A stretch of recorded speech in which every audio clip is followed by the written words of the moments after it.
Hello dear students. Today we will discuss about general introduction of carbohydrates, proteins and lipids.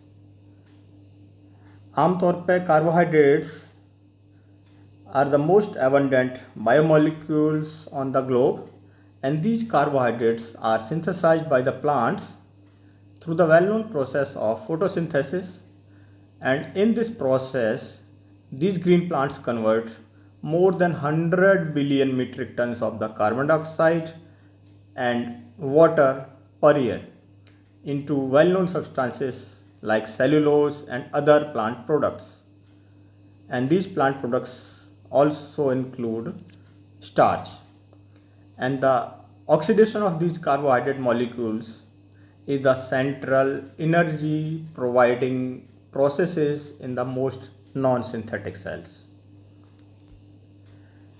As far as structure of the carbohydrate is concerned, these are chemically polyhydroxyaldehydes or ketones or such substances that yield compounds like aldehydes and ketones on the hydrolysis. Carbohydrates have the general formula of CnH2O whole twice n, and as we see that this formula indicates that carbohydrates are the hydrates of carbon, and that's why the early chemists gave them the general name carbohydrates, and we commonly call these carbohydrates as sugar, or most accurately we can say the saccharides. So a carbohydrate is a large biomolecules which has carbon, hydrogen and oxygen, and usually the ratio of hydrogen and oxygen atoms is 2:1, and these carbohydrates technically known as the hydrates of carbon because it is more accurate to view them as polyhydroxyaldehydes or ketones. And the simplest carbohydrates are monosaccharides, and monosaccharides chemically bond to each other to form large carbohydrate molecules, and these large carbohydrate molecules are known as polysaccharides.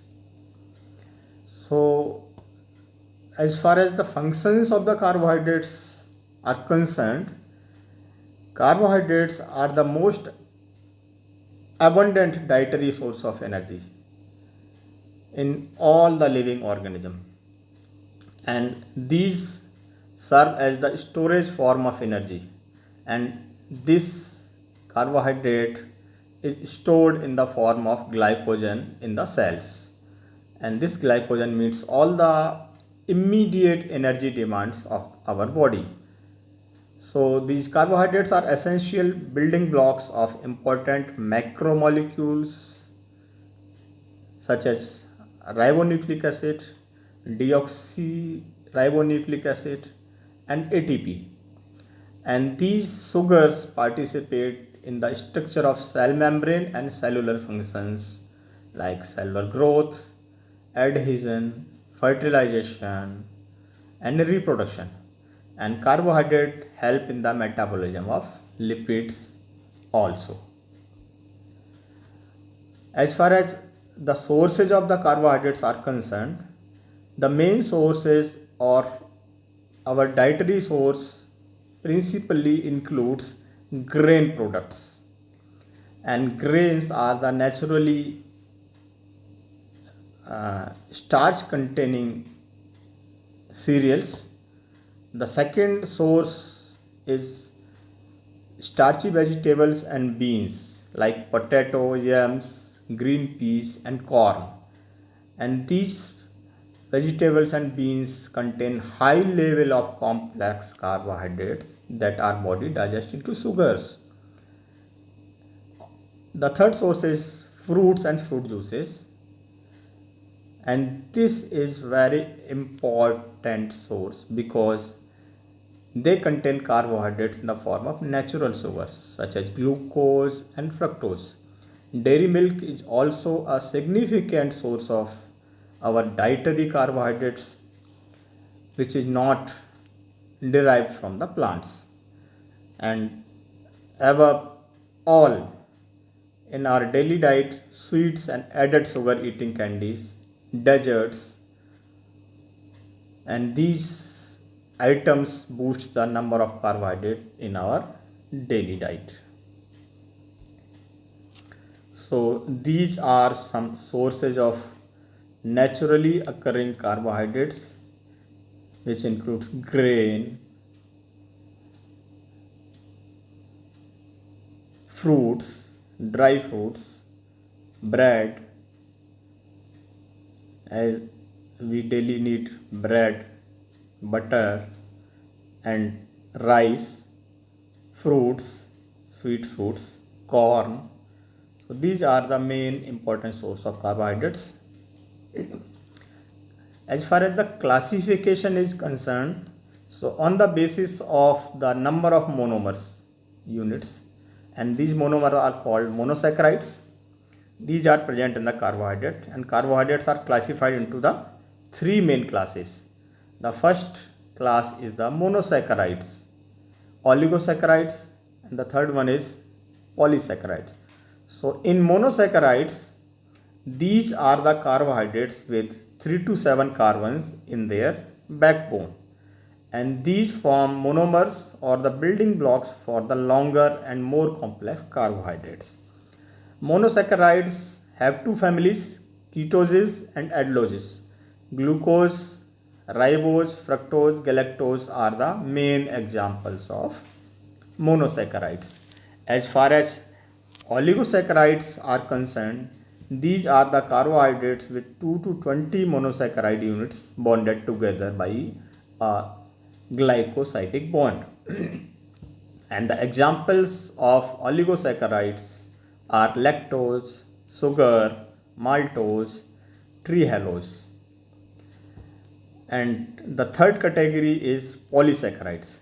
Polysaccharides are the carbohydrates with more than 20 monosaccharide units bonded together by a glycosidic bond. And these polysaccharides can be of two types, homopolysaccharides and heteropolysaccharides. And the examples are starch, hyaluron, chitin, and cellulose. So on the basis of the number of monomers units in the carbohydrates, carbohydrates can be classified into three categories: monosaccharides, oligosaccharides, and polysaccharides. This is a tabular form of carbohydrates in which, on the basis of units of monomers, and examples are also shown here. Now we talk about the importance of carbohydrates. So carbohydrates are very useful for human beings. As we all know that glucose are the major source of energy in our body.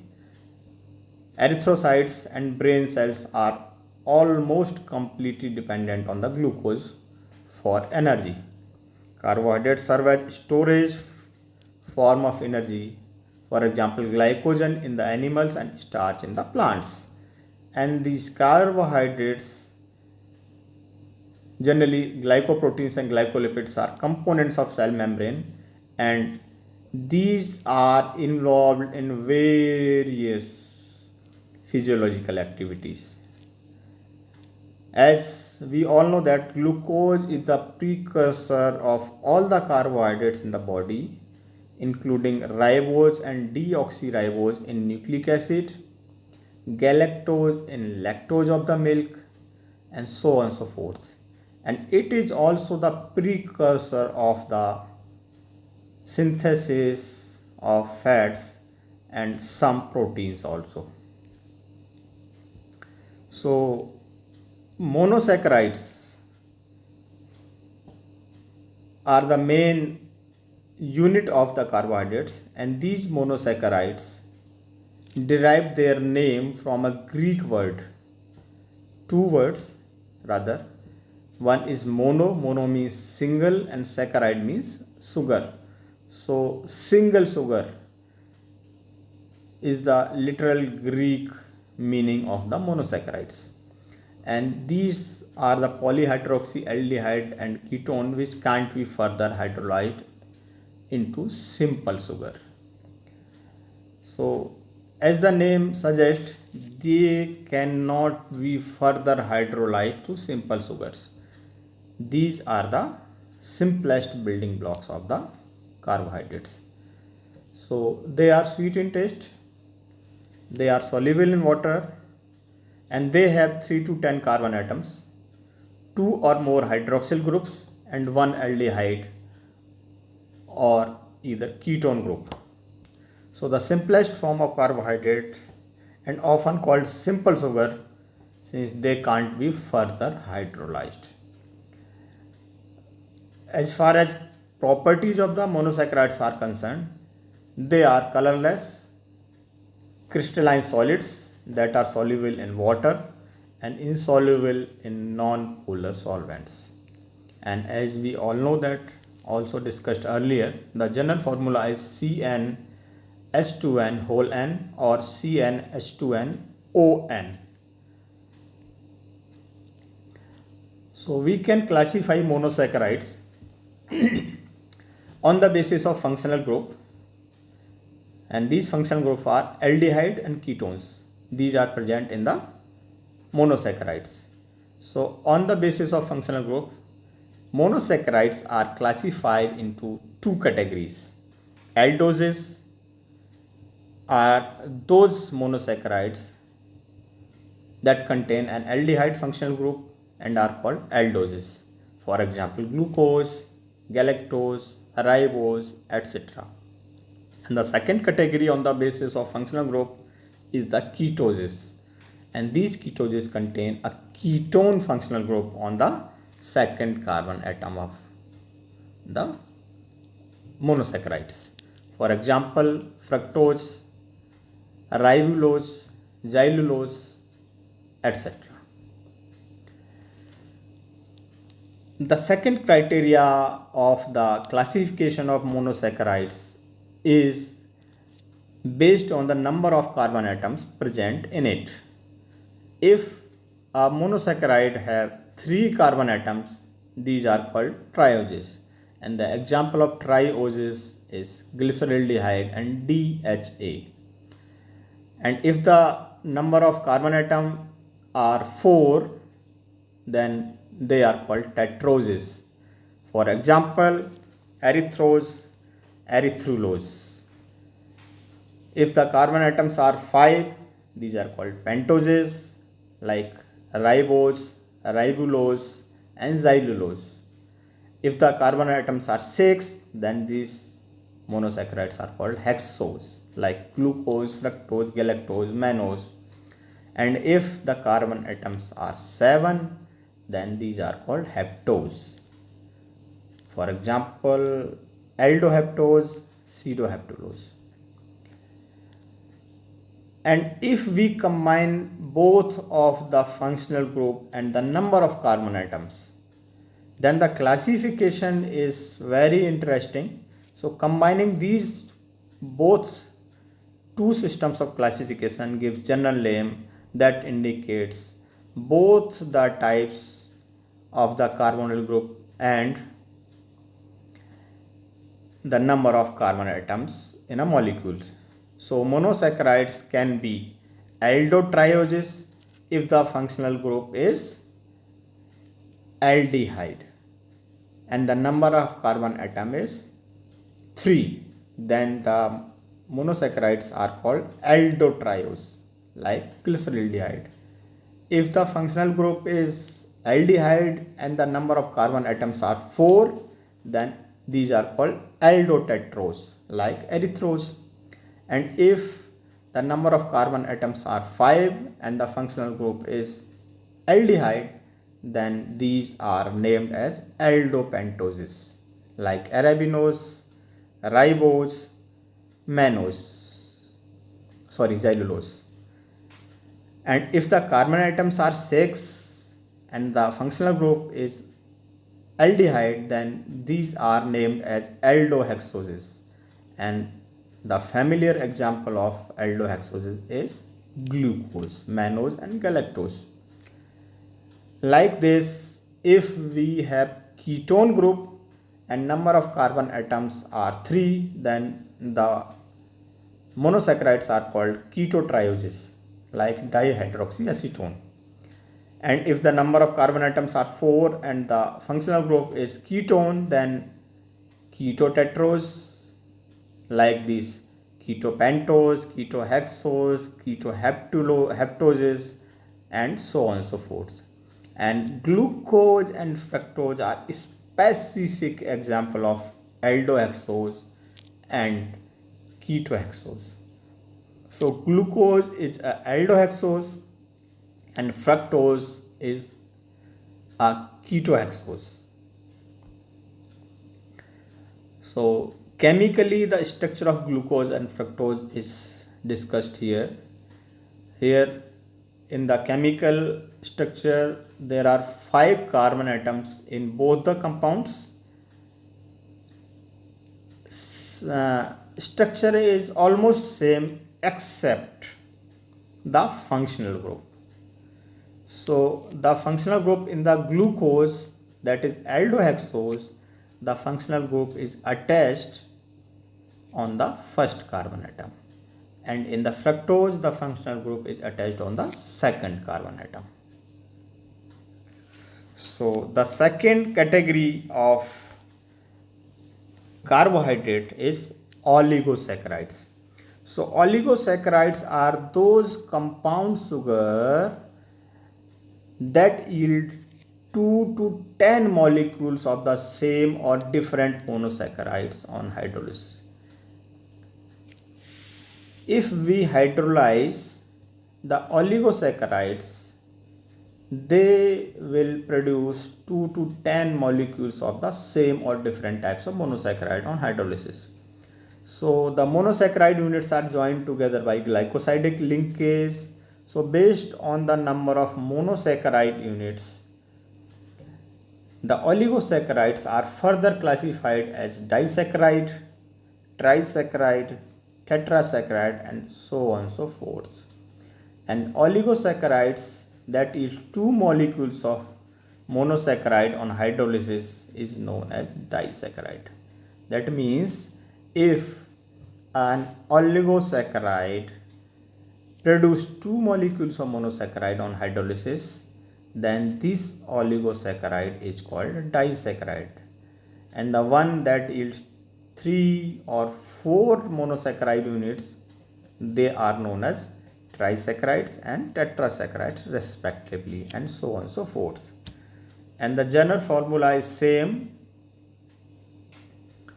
Disaccharide is CnH2O whole n minus 1, and that of trisaccharide is CnH2ON minus 2, and so on and so forth. In the case of tetrasaccharide, the formula will be CnH2O whole n minus 3.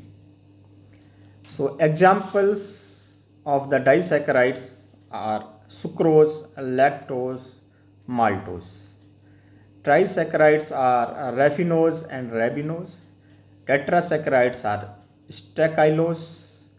Pentasaccharides are barbascose. And the oligosaccharides are present in all the cell membranes. Blood group antigens are also called oligosaccharides, or we can say all the blood group antigens are oligosaccharides. The third category of the carbohydrate is polysaccharides, and they are also called as glycans. So polysaccharides contain more than 10 monosaccharide units and can be hundreds of sugar units in length. In monosaccharide there is a single unit. In oligosaccharide there are 2 to 10 monosaccharide units, and in polysaccharides there are more than 100 polysaccharide units, up to the 100. So they yield more than 10 molecules of monosaccharides on the hydrolysis.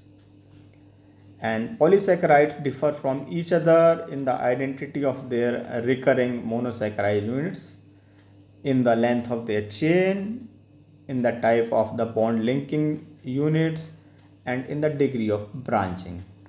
And the polysaccharides are primarily concerned with two important functions, and these functions are structural function and the storage of energy. And these polysaccharides are further classified on the type of molecule produced as a result of hydrolysis. So two categories are homopolysaccharides and the heteropolysaccharides. So homopolysaccharides are those polysaccharides which contains monosaccharides of the same type, and in heteropolysaccharides monosaccharides are of different types. So the examples of homopolysaccharides are starch, glycogen, cellulose, pectin. And the examples of heteropolysaccharides are hyaluronic acid, chondroitin, agar, and heparin. So this is all about the carbohydrates. Now we will discuss about proteins. So as we all know that proteins are the main source of our daily diet, and we daily take up more or less essential protein in our daily diet. And protein make up approximately 20% of human body, and it is present in every single cell. The protein is also originated from a Greek word which means of utmost importance. And proteins are called the workhorses of life, as they provide the body with structure and perform a very diverse functions. You can stand, you can walk, you can run, you can skate, you can swim, or many other activities only because of your protein rich muscles. And proteins are necessary for proper immune system function, our digestive function, and hair and nail growth. And these proteins are involved in various other body functions also. As far as sources of the protein are concerned, protein is a macronutrient that is essential for growth, for cell repair, and many other body functions. So some sources of proteins are animal products, means the protein come from animal products like lean meats of chicken, turkey, beef, pork, and these are high quality sources of protein. Fish like salmon fish, tuna, and mackerel, these are also rich in protein and omega 3 fatty acids. Eggs are a good source of protein, and egg whites contain about 60% of protein in an egg. Please concentrate that egg white, only egg white, not yellow. Egg white contains about 60% of protein in an egg. Protein also comes from dairy products like milk, cheese, yogurt. These are rich in protein, calcium, and other nutrients. Low fat milk is a good source of protein because it has less calories and fat than the whole milk. Some proteins are plant based like beans, peas, lentils, nuts, seeds, and soya products. These all are good source of protein. Green peas are a complete protein, meaning they contain all the 9 essential amino acids.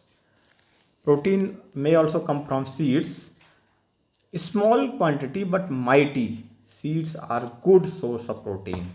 1 ounce of flax seeds, chia seeds, sunflower seeds, and pumpkin seeds contain 5 to 6 grams of the protein. So the sources of protein may be of animal origin, maybe of dairy products, may come from plants and seeds also. These are some sources of proteins as you see in the picture, like fish, eggs, chicken, sprouts, nuts, almonds, dals, milk, seeds, broccoli.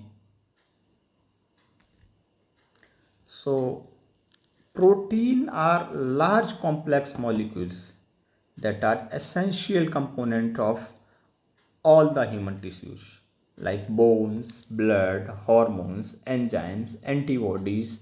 These all are made up of proteins, and proteins contain elements of carbon, hydrogen and oxygen.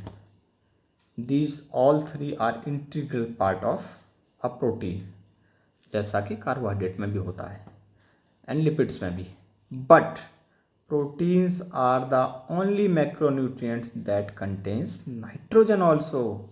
So besides carbon, hydrogen and oxygen, proteins also have nitrogen. And proteins are macromolecules composed of amino acids. So we can say that amino acids are building blocks of protein. Units of the proteins are amino acids, and amino acids are commonly called as the building blocks.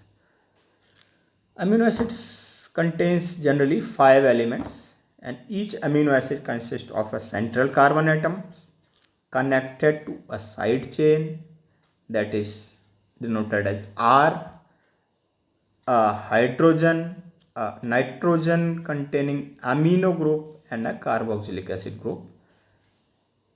That's why these are called amino acids. So there is amino group and there is carboxylic group besides carbon, hydrogen and side chain. So amino acids differ from each other by which specific side chain is bonded to the carbon center. And this side chain of an amino acid can be as simple as one hydrogen bonded to the central carbon like glycine, or more complex like leucine.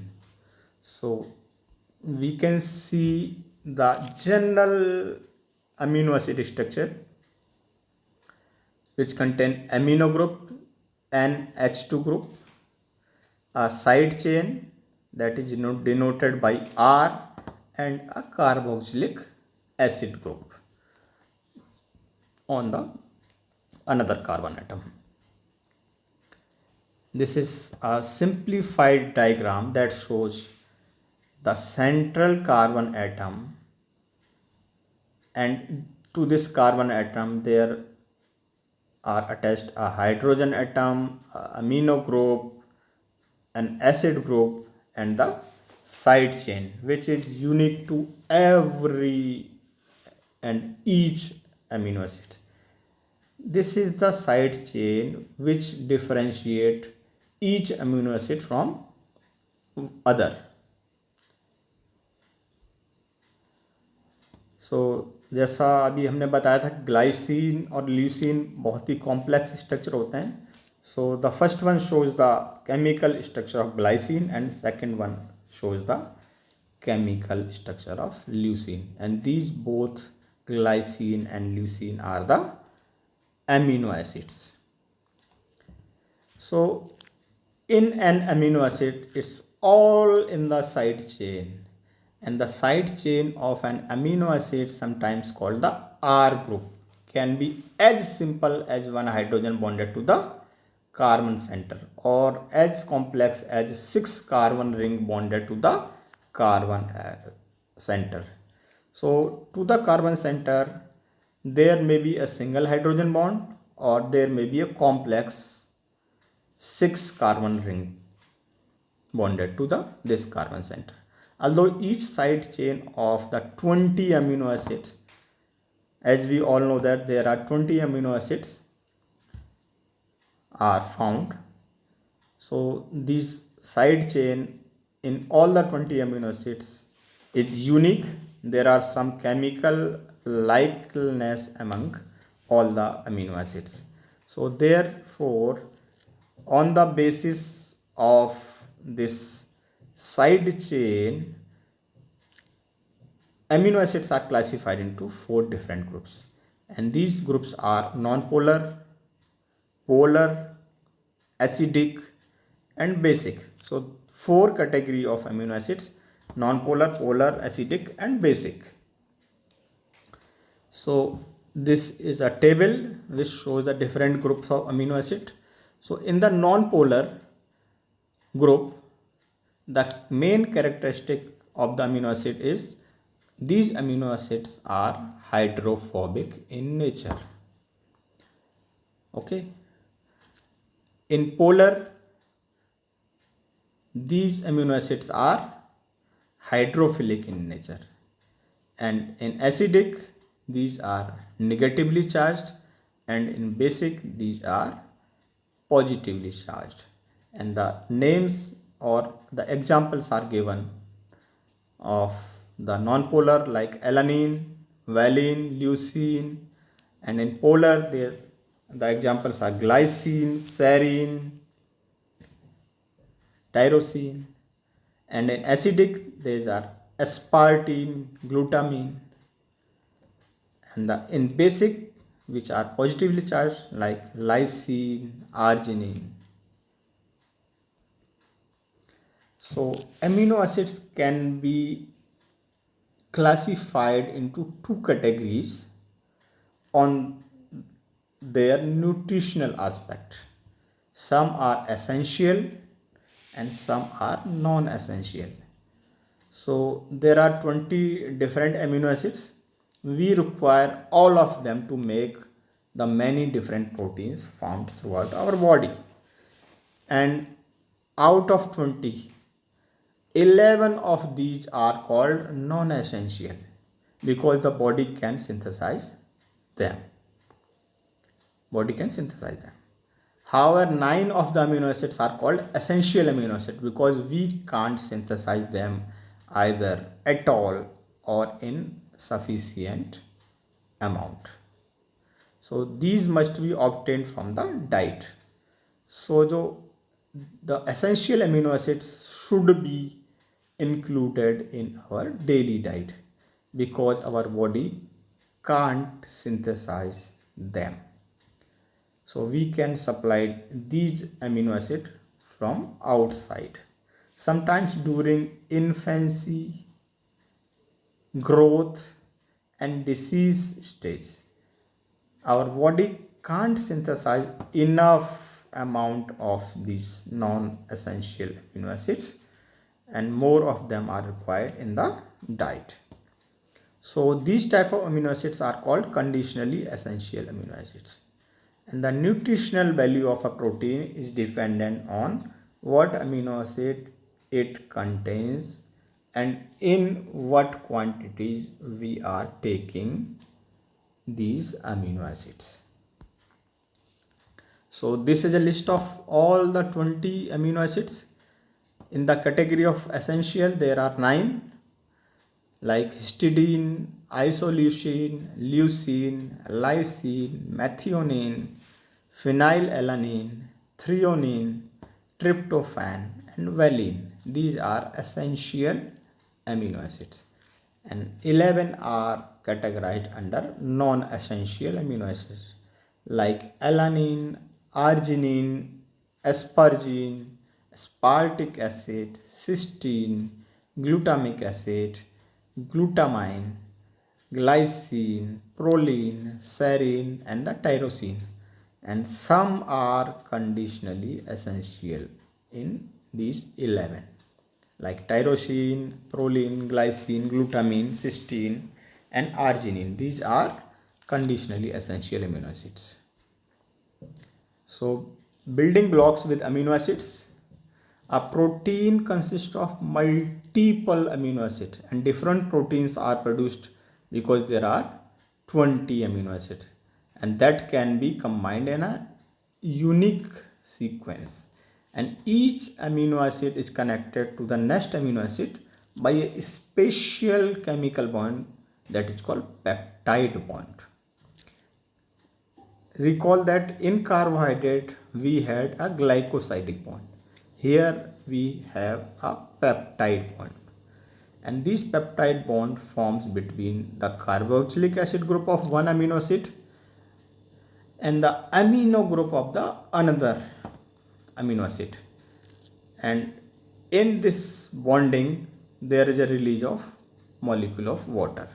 When amino acids join together, they form peptides and are named based on how many amino acids are in a peptide chain. For example, a dipeptide contains 2 amino acids, a tripeptide contains 3 amino acids, and an oligopeptide contains 4 to 9 amino acids. And a polypeptide contains more than 10 or 10 amino acids. So, on the basis of how many amino acids are present in the peptide, they may be dipeptide, tripeptide, an oligopeptide, and a polypeptide. So, when two amino acids are connected together through a peptide bond, they build a protein. So we can see that a carboxylic group of one amino acid and amino group of another amino acid, they united and makes a peptide bond, and there is a release of one water molecule. So in this picture you can see amino acid 1 and amino acid 2. So there is a N terminus and there is a C terminus. So N terminus to the N terminus there is a another group, that is amine group, and on the C terminus there is a carboxylic acid group. So these two amino acids, when joined together by a peptide bond, they form a dipeptide or tripeptide or oligopeptide or a polypeptide. Here we can say that this water molecule is released, and here there is a peptide bond. Sorry, not this one is a peptide bond. Okay.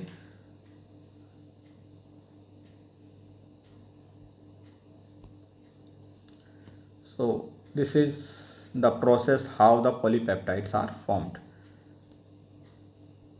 This is amino acid 1, 2, 3, 4, and these all amino acids linked together by a peptide bond, and through these peptide bonds various amino acids are linked together and form a polypeptide chain,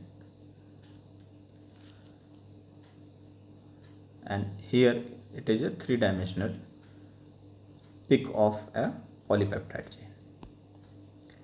So as far as protein synthesis is concerned, how a protein is synthesized in our body, in a cell. So each protein in the human body differs in its amino acid sequence. Genes regulate amino acid bonding. Means gene is a section of DNA. एक DNA का ऐसा भाग होता है that act as an template for protein synthesis. So in the process of protein synthesis, DNA act as the template for the formation of new protein chain. And this also involves transcription and translation. So transcription is the messenger RNA copies, means transcribes information from DNA in the nucleus and carries these information to the ribosomes in the cytoplasm. So in the nucleus, there form a messenger RNA from the template of DNA and carry information from the DNA in the nucleus and carries that information to the cytoplasm where ribosomes receives this messenger RNA. And the second process is translation. So translation is the information from the messenger RNA is converted or translated into a growing strand of amino acid that bind together to form a specific protein. So there are two processes involved in the protein synthesis: transcription and translation. Like this. So these are the different steps for a protein to build. So first of all, DNA from DNA to RNA, and this process is called transcription, and from RNA to the amino acid sequence, this process is called translation. And then after the formation of amino acid sequence, there is a folding of these chains in a different way. So level of protein structure. So proteins are similar to carbohydrates and lipids in that they are polymers of simple repeating units. However, proteins are much more structurally complex than lipids and carbohydrates. So in contrast to the carbohydrate, in the carbohydrates we have identical repeating units that are monosaccharides.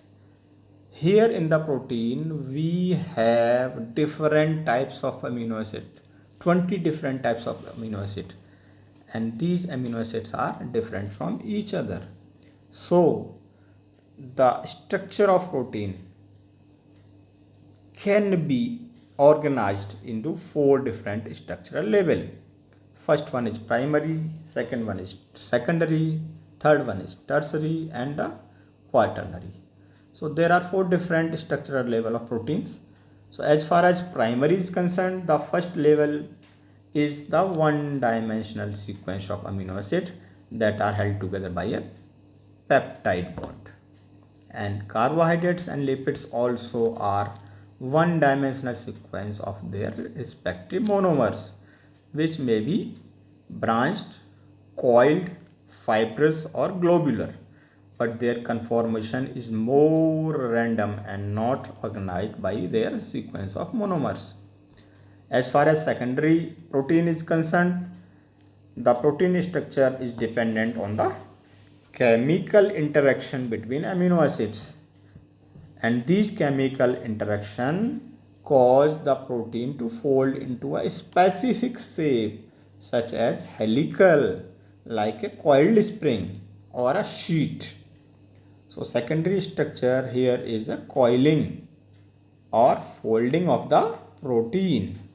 In tertiary structure, the protein are three-dimensional.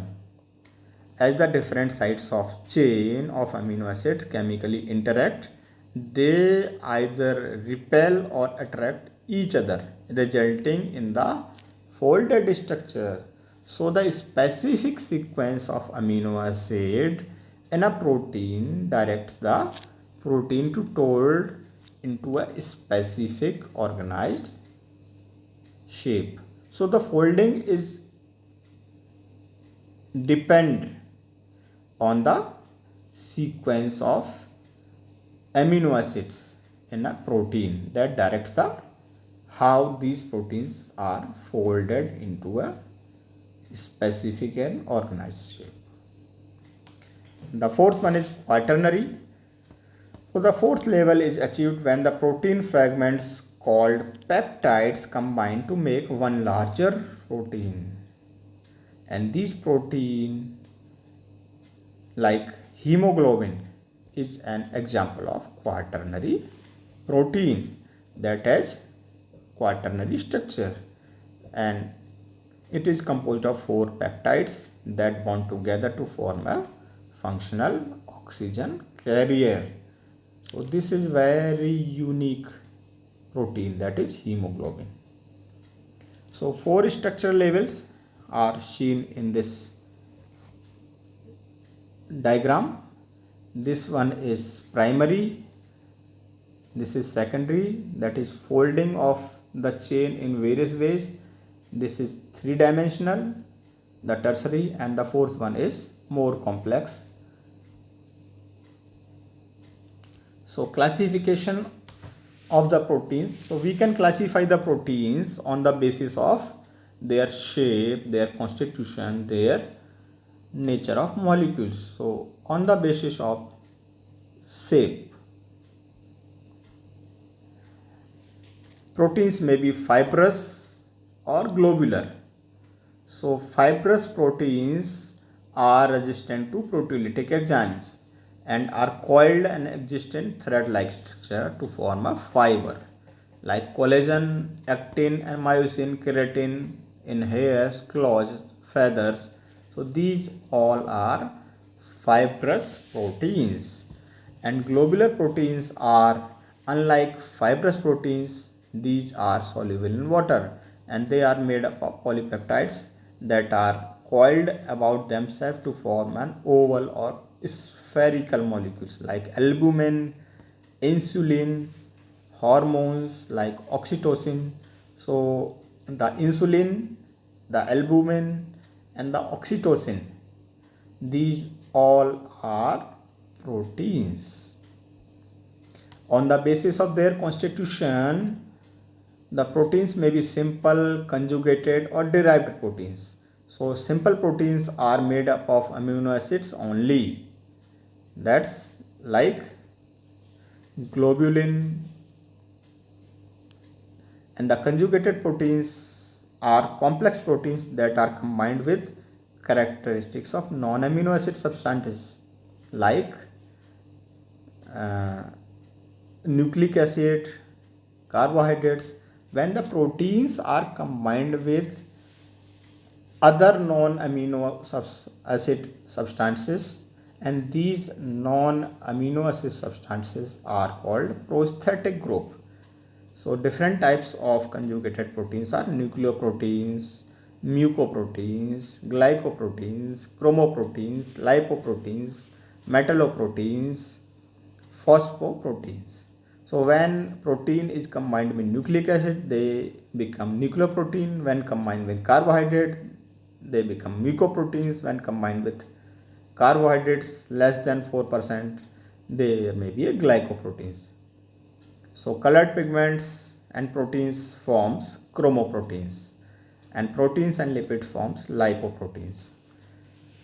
And the third category is derived proteins. When proteins are hydrolyzed by acids, alkalis or enzymes, the degradation products obtained from them are called derived proteins. And third one is on the basis of nature of molecules.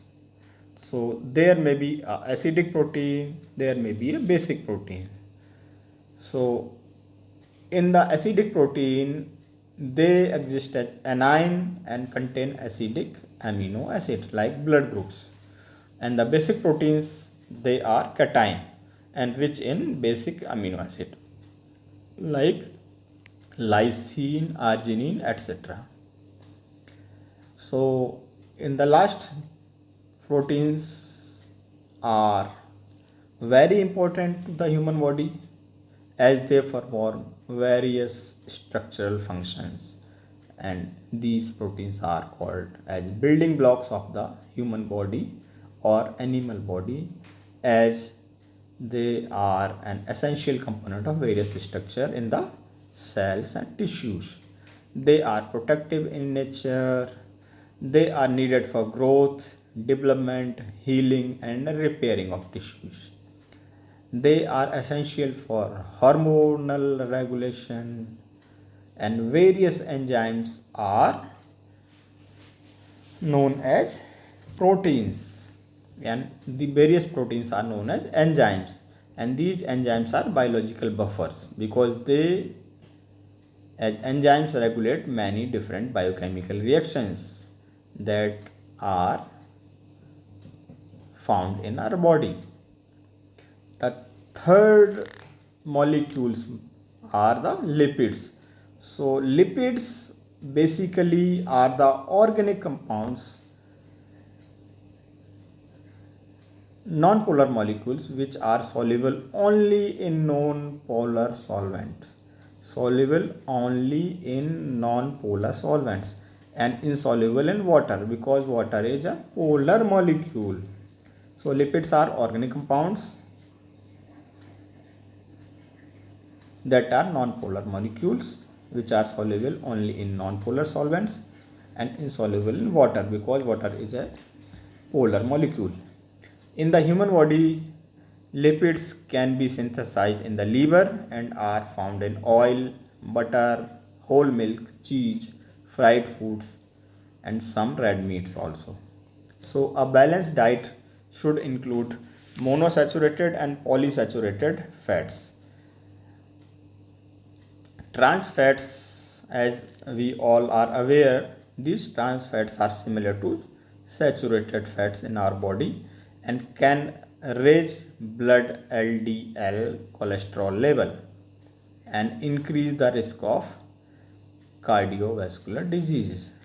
So these trans fats are very important because they are responsible for the cardiovascular diseases. So lipids basically consist of fats, oils, hormones, certain components of membrane that are grouped together because of their hydrophobic interactions. So there are also essential for the fat soluble vitamins and essential fatty acids found in the fat of the natural foodstuffs. So fat combined with proteins are called lipoproteins, as we discussed earlier, and are essential constituent of all the cell membranes and mitochondria in the cells. So naturally lipids are found in plants, animals, and in microorganisms that forms various components like cell membrane, hormones, and energy storage. So lipids exist either in liquid or in non-crystallized solid at room temperature and are colorless, odorless, and tasteless. So basically lipids are colorless, no odor, and no taste. And these lipids are composed of fatty acids and glycerols. So where they come from? The sources of dietary fat are generally contain one main group of fat. Saturated fat sources include fatty cuts of meat, full fat milk, cheese, butter, cream. Most commercially baked products like biscuits and pastries, all these have fat. Most deep fried fast foods, coconut and palm oil, cooking oil are full of lipids, fat. Monosaturated fat comes from avocado, nuts like peanuts, hazelnut, cashew nuts, and almonds, including peanut and other nut butters. Margarine, spreads, and oils such as olive oil, canola oil, and peanut oil. These all are sources of mono unsaturated fat. And some sources of Polyunsaturated fats are fish and seafoods, polyunsaturated margarine, vegetable oils such as sunflower, safflower, corn, soya oils, and some nuts like walnuts and Brazil nuts. These are the source of polyunsaturated fats. Sources of dietary fat are shown in the picture. You can see the various sources. This is one source, avocado. These are dry fruits. This is oil. These are fruits and nuts full of fats. This is a meat, and so on and so forth. These are eggs. So egg yellow also contain fat. So as far as the structure of the lipids are concerned, lipids are made up of elemental carbon, hydrogen and oxygen, but have a much lower proportion of water than other molecules like carbohydrates. So water is in very less quantity, and unlike polysaccharides and proteins, lipids are not polymers. This is an important point to be noted. Lipids are not polymers as they lack a repeating monomeric unit. So lipids don't have any monomeric unit, and these lipids are made from two different molecules, glycerol and fatty acids. So glycerol molecule is made up of 3 carbon atoms with a hydroxyl group attached to it and a hydrogen atom occupying the remaining position. And fatty acids consist of an acid group at one end of the molecule and the hydrocarbon chain, which is usually denoted by the letter R. So lipids may be saturated or unsaturated. So in saturated lipids, if every possible bond is made with a hydrogen atom such that there exists no CC bond, so these are saturated, and unsaturated fatty acid on the other hand do contain carbon-carbon bonding. So monounsaturated fatty acids have one carbon-carbon bonding, and polyunsaturated fats have more than one carbon-carbon bonding. So this picture shows saturated and unsaturated fatty acids. So classification of lipids. So lipids according to their hydrolysis products and according to similarities in their molecular structure, 3 major subclasses are there. Simple lipids, which contain fats and oils and waxes. So simple lipids, fats and oils and waxes. So both fat and oils of these are called triacylglycerols because they are ester composed of 3 fatty acids joined to a glycerol trihydroxy alcohol. And waxes is an ester of long chain alcohol and a fatty acid. The second category is compound lipids like phospholipids and glycolipids, and third category is derived lipids. So hydrolysis products of simple and compound lipids is called derived lipids, and they include fatty acids, glycerols, steroids, and steroid derivatives are phenanthine structure that are quite different from lipids. So alcohol and esters are the most important frequently occurring alcohol found in lipids is the glycerol. So glycerol is a small organic molecule consisting of 3 hydroxyl groups. So depending on the alcohol used, simple lipids consist of fats, oils and bases. So alcohol and esters are two types of lipids. There is a triglyceride, and this triglyceride are a type of lipid which is an ester of 3 fatty acids with glycerol.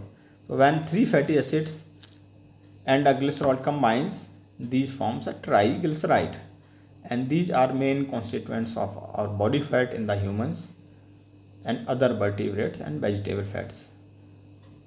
So generally triglycerides are triesters where 3 fatty acid molecules are bound to a single glycerol molecule by a covalent ester bond. So fatty acids are organic molecules that are long chain carboxylic acid with a 4 to 36 carbon atoms. So there are saturated and unsaturated fatty acids as we discussed earlier. So saturated fatty acids are the simplest form of fats that are unbranched linear chain of CH2 group linked together by a carbon-carbon single bond with a terminal carboxylic acid. And this term saturated is used to indicate that the maximum number of hydrogen atoms are bonded to each carbon atom in a molecule of fat. There is another class, unsaturated fatty acids, and these are more complex fatty acids with bent hydrocarbon chains linked together by one or more carbon-carbon bonds, double bonds, with a terminal carboxylic acid group. And the term unsaturated indicates that the carbon atoms don't have the maximum possible hydrogen atoms bound to the carbon atoms. So these are the diagram of saturated and unsaturated fatty acids. So glycerol and the formation of ester bonds. So glycerol is a simple organic compound in 3 hydroxyl group that is a colorless, odorless and viscous liquid, and it forms the backbone of many lipids that are termed glycerides.